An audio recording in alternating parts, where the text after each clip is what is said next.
ઓડિયોમાં હું જ બોલ્યો છું, ઓડિયો મેં જ મૂક્યો છે 2 કરોડ વાળો. તો મને તો ખબર છે સાચો છે. હવે જેને ખોટો લાગતો હોય એને કહું છું એફએસએલમાં આપ આપો. કોઈ સારા ખેડૂત અરજી કરો અને એફએસએલમાં પણ તમારે જાણવું તો પડશે જ કોણ સાચું છે ને કોણ ખોટું છે.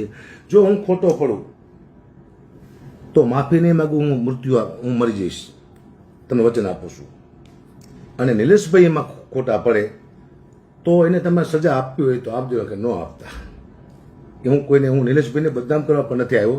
આ મારી માથે આવ્યું પડ્યું છે એટલા માટે હું આવ્યો છું.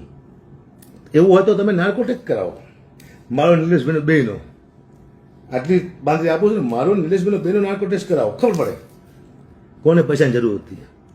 મારે પૈસાની જરૂર હોય ને, ખાલી મારા ગૂગલ પ્લે મોકલું ને મારા સમાજને, મારા ગઢવી સમાજને, તોય મારામાં એટલા પૈસા નાખે ને મારે જરૂર ન પડે. પણ હું ન માગું પૈસા, કારણ કે ચાણ માગે નહીં, ચાણ પોતાની રીતે